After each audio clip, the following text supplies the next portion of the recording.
It's all very pretty and very white in Chatham, Massachusetts, on Cape Cod. The houses, the picket fences, and as it happens, the sharks. We joined OCEARCH, a team of American scientists and fishermen, on an expedition to tag great white sharks. When it comes to the Atlantic Ocean, we don't know the answers to the simplest of questions. We don't know their mating activities. We don't know their pupping activities or where those activities occur. We don't know, for instance, how far they dive, how deep they go in the Atlantic. We don't know how fast they swim through the water. We don't know where they are in between, so we can look after them or put a plan together for their future. Scientists have been tagging great whites all over the world since the 1960s, along the coasts of Australia, South Africa, California, Guadeloupe, Florida, and now Cape Cod.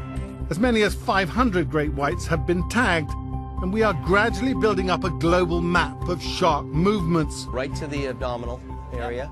How's the tide? Chief Scientist Greg Scommel has been tagging great whites using a harpoon method for years. He thought he had cracked the code.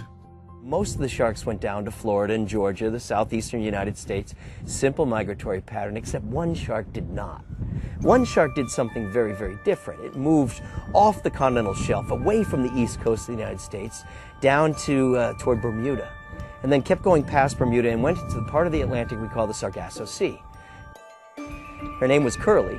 Maybe big mature females do something very different, and maybe they do that because they're pregnant. And so that kind of opened a can of worms for me. You know, I had to go about tagging additional fish. Chris Fisher began OCEARCH in 2007 and names every shark he tags. So far they've tagged 66 great whites. They all seem to have their own personality, their own stories, and they behave differently depending on the gender and the particular ocean. The male sharks are all living on the beach all the time. They have very little offshore life. They're up and down the coast, all the way from Mozambique to Cape Town. While the female white sharks, they can travel 1,000 miles a month, month after month after month. And they have this small coastal portion of their life when they come together with the males. But when they leave, they go offshore. They wander way out over to Madagascar and even to the east of Madagascar, out into the middle of the Indian Ocean. And they hang around out there for months and months and months. What are they doing out there? Are they out there gestating their babies?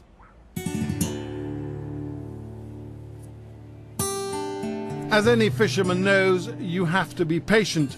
On the horizon, a small, high-powered OCEARCH fishing boat, the Contender. If a great white was to be caught, they'd catch it and bring it to us. After 14 days out at sea, they'd only caught one shark.